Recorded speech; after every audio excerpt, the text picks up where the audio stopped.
Hello and welcome to the United Community Channel. This is your latest Manchester United news. We're back with another news show. Plenty to talk about as the signature of Rasmus Hojlund is becoming, I suppose, it's heating up, you would say. PSG have launched a bid for him as well, so we're going to talk about that. Majority of talk today is going to be about outgoings, and we've got some big news in relation to potential outgoings from Manchester United, so we'll be discussing that as well. As usual, get your thoughts into the comment section below. Let's get right into it.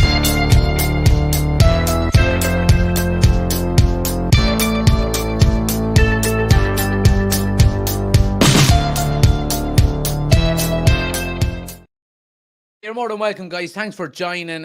Who have we got in the chat here? Let's see. Josh is there. Stone is in as well. But look, we're going to jump straight into it, guys. As we know, Rasmus Hojlund, a number 9. You know, United are absolutely desperate for a number 9, really, aren't we? You know, especially after last night. We've seen last night in San Diego against Real Madrid how much a number 9 is needed at Manchester United. And Erik ten Hag has said the same as well. He really has. So obviously we know that Rasmus Hojlund is the number 1 target at the moment. PSG have shown a bit of interest in him in the past few weeks. But today we have seen PSG effectively lodge a €50 million bid for Rasmus Hojlund. So let's get right into it here. Paris Saint-Germain have launched a €50 million bid for Rasmus Hojlund, according to The Athletic. It comes after Manchester United submitted their verbal proposal of 50 million plus 10 million in add-ons yesterday, making their offer the more lucrative of the two. So basically, the nuts and bolts of this is Manchester United have got a better offer in. Now, we have heard in relation to the PSG bid that they will not be going a cent above 50 million. I don't see the point in PSG lodging this bid, to be quite honest with you. It is coming from a fairly reliable source in relation to The Athletic, and I think it's Laurie Whitwell that broke it. So I don't really see the reason for this bid going in from PSG. Are they testing the water to see can Rasmus Hojlund force a move? Because first and foremost, Manchester United's bid is better. Second of all, Rasmus Hojlund has basically said that he wants to join Manchester United over PSG anyway. So I don't really see the reasoning behind it.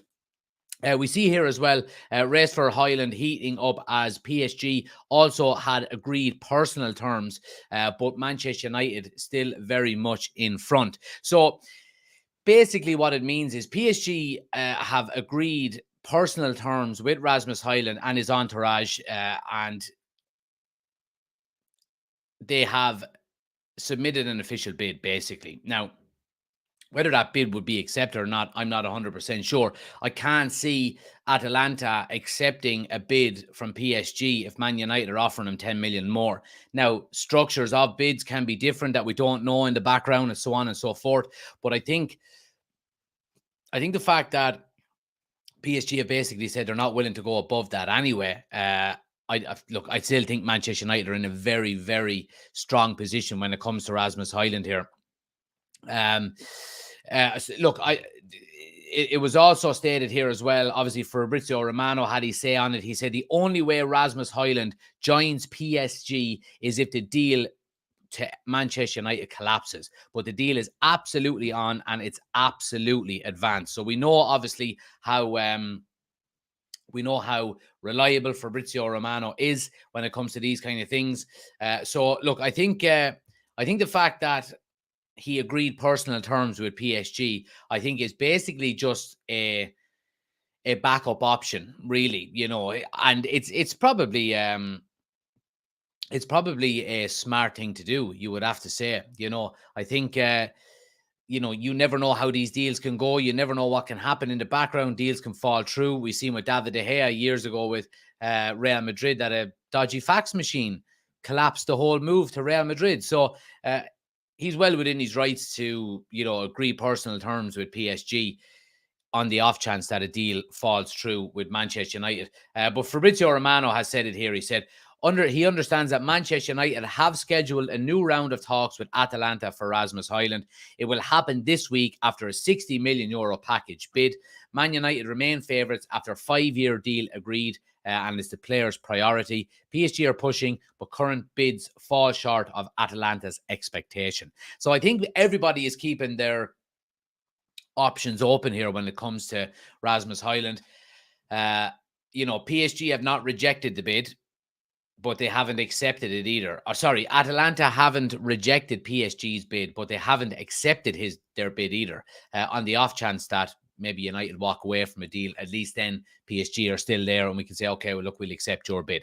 But look, it's all down to Manchester United now. A contract length has been decided. I would presume wages have been decided.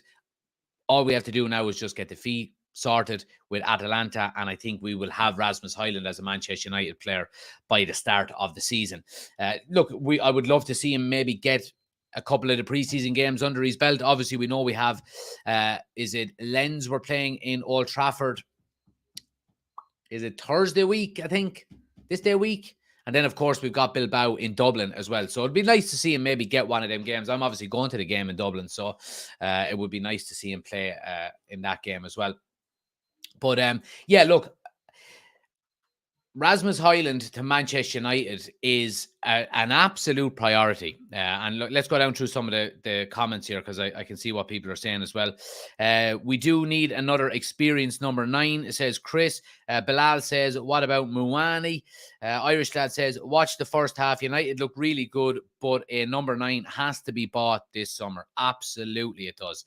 A number 9 is so vitally important. I thought last night against Real Madrid, we looked I was impressed with us, I have to say. I was impressed with our build-up play. I was impressed with how comfortable we were on the ball. We looked to play out from the back. We've seen the clips of Onana, and he's nearly playing up on the edge of the centre circle. So I was really impressed with how United played. The one thing that was lacking was in the final third, that out-and-out number 9 we are so desperate for. We really, really are. I thought there was a bit of a difference in the intensity of the press as well. I said it a couple of times throughout the live, and Ten Hag mentioned it then in his press conference after, and I was reading it this morning. He said we didn't press with the same ferocity that we did against Arsenal, and I thought that was quite evident. I thought Real Madrid pressed us like so hard and so fast. It was quite clear to see. So hopefully we can improve on that as well. Amy is in. Good to see you, Amy. Chris says, we have no identity in the attacking third. Bilal says, it's reported that Amrabat is basically being pumped in Italian media. Arsenal for Life says, we have a better attack. Yeah, all right. Chris says, we have a better attack with Rashford coming off the left wing. Bilal also says, how much will we have spent on Mount, Onana and Hojlund? We will probably have about 150 million pounds, I would think. So, yeah. We can't be playing Bruno on the right wing. Zero effect with him there. Well, I wouldn't say zero effect with him there. I thought him and Wan-Bissaka linked up really well in the first half yesterday. Wan-Bissaka, by the way, let's take a second to talk about him. He has been a revelation in preseason so far. His little 1-2s, his passing forward, his overlapping and underlapping runs have been absolutely phenomenal. He is now Manchester United's number 1 right back, in my opinion. And I think Ten Hag has been blown away by it, because we've seen last year and in January as well, United were basically open to selling Wan-Bissaka, and I don't think that's the case now. Now, it may be the case maybe next summer, once we get the priority signings in this year and maybe you look to improve next year, maybe he will fall into the bracket of improving. But I have to say he's absolutely improved no end this, last season, the second half of last season and now in preseason. I've been really impressed with him. Bilal says, will we sign more players after Hojlund? We'll get into that in a moment. Chris says, sounds like Amrabat will be next. Let's talk about Amrabat. Amy says, Manu left on crutches last night. He did crutches and a protective boot. We haven't really heard any updates on the injury either. So, but let's move it on, guys, and let's talk about Amrabat. Oh, shit, I X'd it out. So some of the reports today are suggesting, and this is coming from Fabrizio Romano as well, there is still no concrete, nothing concrete regarding Sofyan Amrabat, despite the numerous rumours. Still no offer to Fiorentina. His side have spoken with Man United and he is on the list, but United still need to sell players. The current priority is a goal scorer. So look, we've seen, our priority basically this summer was new goalkeeper, new central midfielder, and a new number 9. And they are the priorities before we go out and get Amrabat by the looks of things. And it is quite clear that we are going to probably have to sell players. Now, look, we see here as well, MUFC have spoken to Amrabat's camp. The sales of Fred and Donny van de Beek are crucial for this transfer. So, it's quite clear that Manchester United not only now have to focus on getting a number 9 in, we need to focus on getting players off the books. And I think that's quite important. I do think we will go in for Amrabat, but I do think we will have to sell. Manchester United are looking at some sales, and let's get into it here. So we can see West Ham are eager to bring Scott McTominay to the club. David Moyes rates him highly and has made it clear that he wants him.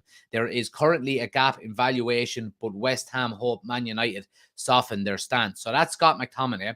We see here as well that Galatasaray are expected to announce the signing of Fred shortly. Now, what shortly means, we don't know. And Harry Maguire has been approached by several Serie A sides, including Napoli, Inter Milan, Roma, Juventus, and AC Milan. All are interested in signing him.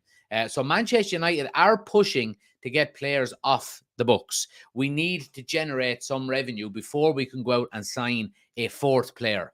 I think the money is there for the likes of Rasmus Hojlund, because it has been included in the budget for the season. So I don't think there's any issue there. But I think once he is signed, any players that come in after that will have to be paid for by selling players that we currently have. Now, let me just pull up the tweet here as well, because I did see it earlier on that, let me just see here now for a second.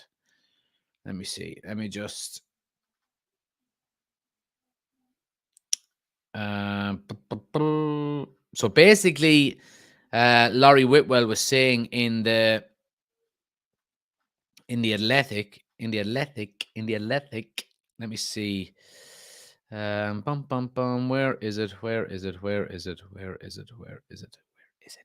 is it? God damn it! Where is it? Come on. Yes. So in relation to FFP, and obviously Manchester United needing to sell to buy, Laurie Whitwell has said that for the FFP, United can sell later, including January, for the accounting year. Fred and Dean Henderson are the most likely to leave right now. So that's obviously coming from Laurie Whitwell in the Athletic. So FFP, while it is coming into effect for Manchester United, it's not a massive necessity that we sell before we buy.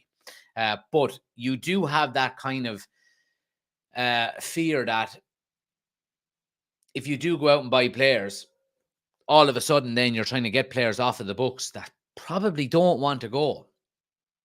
Now, Fred and Dean Henderson are players that you would expect to leave this summer. We're probably not going to get an awful lot for Fred, and Dean Henderson is looking like it's going to be a loan first and foremost with an obligation to buy. So you're not going to get a lot of funds coming in for that. Now, whatever about funds coming in to stay away from FFP, if you're going to want to go out and buy Amrabat as another midfielder, another defensive midfielder, then you are going to have to sell players. Scott McTominay is falling into the bracket alongside Harry Maguire that I think both of them would be happy to stay at Manchester United for another season. And I think because of that, we may not be able to sell them this summer. Whether we do or not, that's another thing. But the last thing you want to do is the worst scenario here would be if Manchester United breached financial fair play and then we get new owners in and we can't buy. If Qatar were eventually to get Manchester United, for example, and pump a lot of money in, and then all of a sudden you've got a 12-month transfer ban, for example, that would really set Manchester United back. So I think selling players this summer is just as important as buying players. And I think we just need to get these players off the books. Now, look, if we look at what we're talking about here, Harry Maguire is and has been linked with a move to West Ham also. Fred looks like he's gone, and Scott McTominay is sought after by West Ham also. Now, when it comes to West Ham, I mean, let's look at it. West Ham haven't had a single signing this summer. They've got 100 million in the door for Declan Rice, but they haven't bought anybody. So I think West Ham will spend money. Let's just hope that they'll spend it on our players, the players that they want to sign from us, because we certainly need the money. We really do. I see what some of the comments are saying here on TikTok. Let's see. Anybody watch the match last night? Yeah, we were live for it, Ross. We were live for it. Mr. 28 says, personally, I think the Saudi League will be in the top 5 leagues in 5 years, but they'll never be able to play in the Champions League. So I can't see it.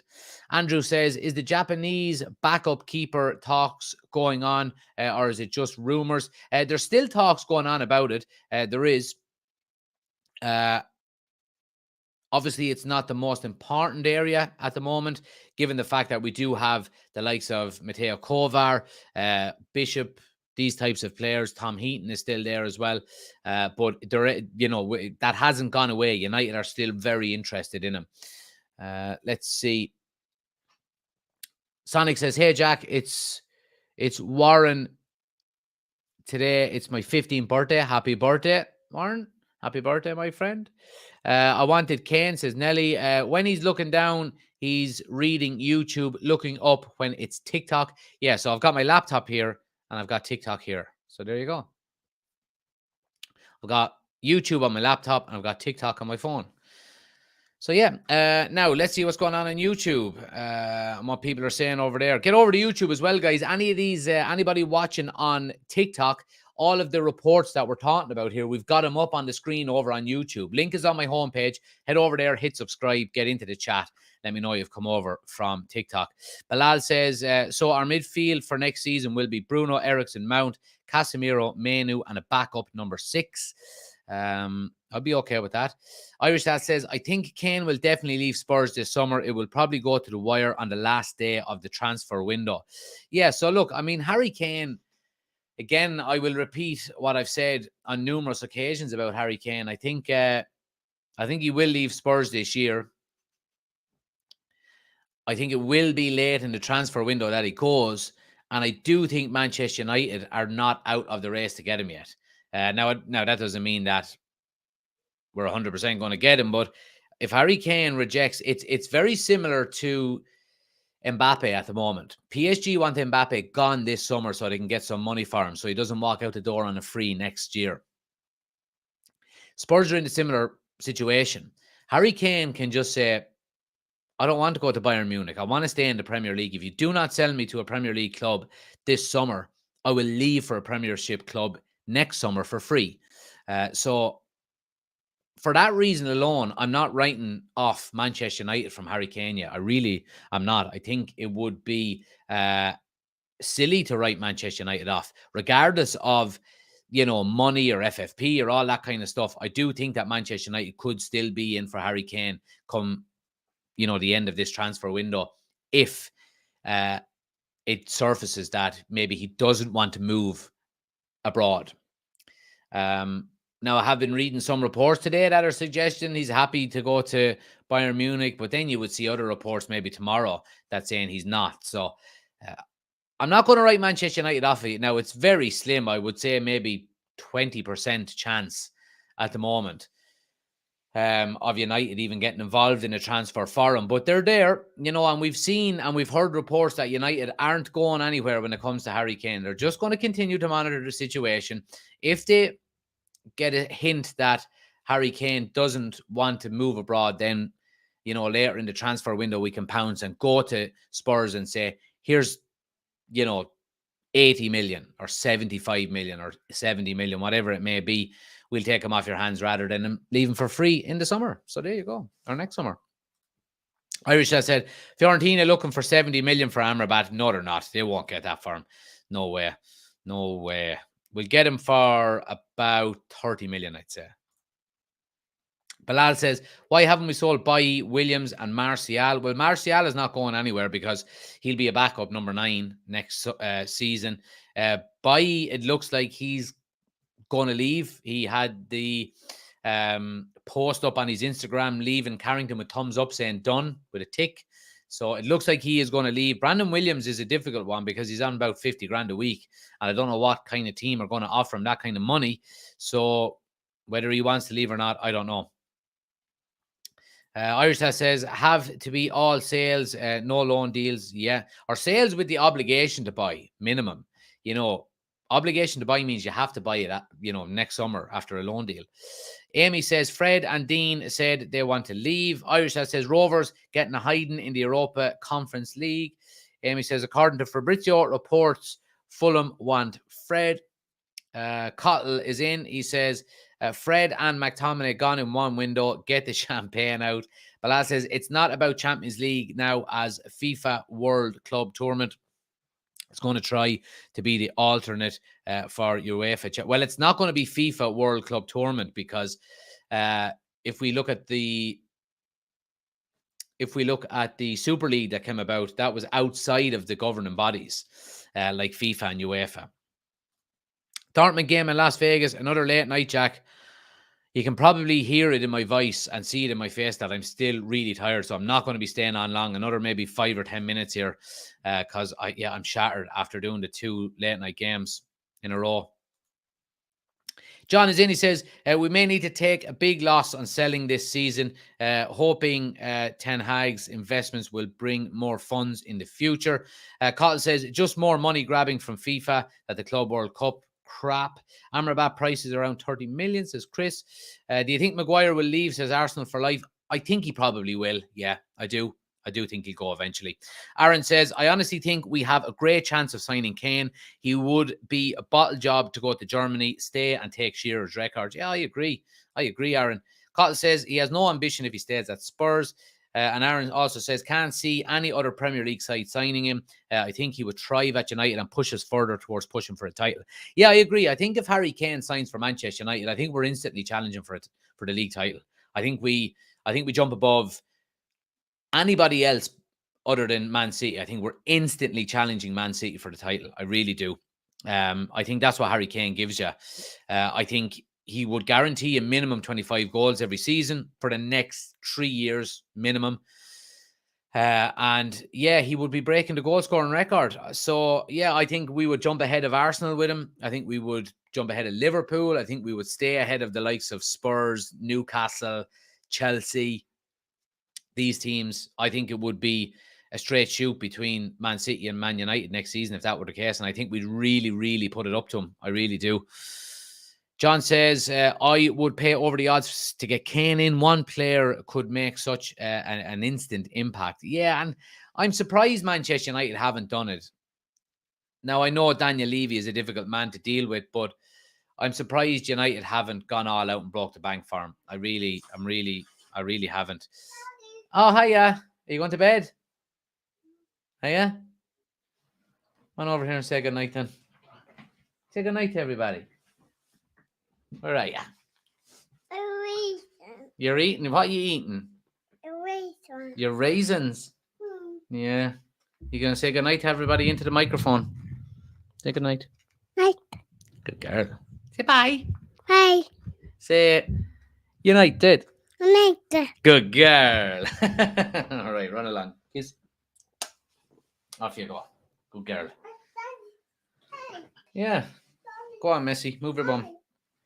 Yes, Daddy. Right. So. Daddy's cake. Yeah, come on. Right, go on. Off you go. Off you go. Daddy needs cookie dinner. Off you go. Good girl. But yeah, Harry Kane. I mean, I think it would be just unbelievable if we signed Harry Kane. I really do.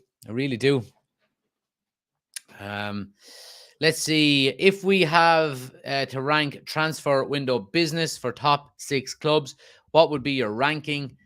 We'll do that once the transfer window is over, I think, because there's still a decent bit to go in it, you would have to say. Will he play a good team in Dublin, so close to the league, says Steve? Well, it's a week out. You know what I mean? I think United are playing. I don't think we're playing opening day. I think we're playing the Sunday. So it's a week away. So I think potentially he might. If we sign Rasmus Hojlund between now and the Dublin game, you would expect to see him play at least. Chris says Suzuki turned down United once playing time before he goes to the Olympics. Okay, that's you. Well, you wouldn't blame him for that either. No, she doesn't want to go to sleep. No, she doesn't. Bilal says Levy will ask premium for Kane if we go in. And Aaron says United always pay over the top anyways. I heard that United would have to pay him more than anyone else. Wasn't we paying Sanchez 600k? Get it done, 350k, well worth it. Yeah, well, I think it is well worth it if it brings United to a title. You know what I mean? Which I think it could. I really do. Are you going to the game in Dublin, says Gary? I certainly am. I'll be there. I'll be doing a match day vlog. So yeah, come up and say hello. Come up and say hi. Come up and if you want to be in the vlog, come up and we'll ask some questions and stuff like that. Yeah, come up and say hello. What backup keeper will we get? We'll probably just keep maybe the likes of Kovar and Tom Heaton, I would say. Bilal says Alexis Sanchez has signed for Nottingham Forest. I don't know if that's true because I've seen a report today suggesting the reports were false, that he was even talking to them. Remember, Manchester City won or no players. Chris says rumor was Kane's family was in Munich looking for housing and schools. There we go. All right. But yeah, other than that, guys, I did want to just show you this real quick. This is a football page on TikTok. What have they got? They got 66,000 followers. And look what they had to say about Lisandro Martinez after last night's game. They said, Lisandro Martinez is a disgusting footballer, zero character whatsoever, despite how good he is as a player. Absolutely no need to do what he's been doing to other players during preseason. Surprised he hasn't gotten a taste of his own medicine yet. And I love the way someone just put this in after it. But hey, that Rudiger is real hot, though, isn't he? Yeah, which they said this in 2001. Antonio Rudiger is a psycho. What a hard tackle that was. Vintage Rudiger, so reminiscent of Pepe. So yeah, a bit of double standards here. And you know what I would say about this? And Lisandro Martinez, I'm sure you're never going to see this, but if you do, don't ever change. Let them all hate you because we fucking love you. So we do. Love to see that. I love to see opposition fans and opposition accounts getting rattled by United players. It's just great to see. It really, really is. So we won't change it, won't we not? We won't. But anyway, guys, look, I'm going to cut it short there. Obviously, look, there's not an awful lot of news that's been breaking today. We're waiting to see what materializes with Rasmus Hojlund, with outgoings like Fred, Dean Henderson. So we keep you up to date on that as we go along. Keep an eye on YouTube, TikTok, YouTube Shorts, TikTok, Instagram Reels. Get into the Discord as well. Link is on the homepage on YouTube. It's in the description of the video as well. If you want to get involved in all of that as well. Follow me on all my social medias are there. Get involved in the Fantasy Premier League as well, guys. Anybody who had joined our leagues already, I made a bit of a mess up on it. I created 2 head-to-head leagues. So just go back, click on the links and get involved in the Fantasy Premier Leagues. Again, what I'll do is I will just put for anybody watching on YouTube, I will put the codes up in the chat here again. Just make sure you've joined both of them again, because I made a bit of a blunder on them. So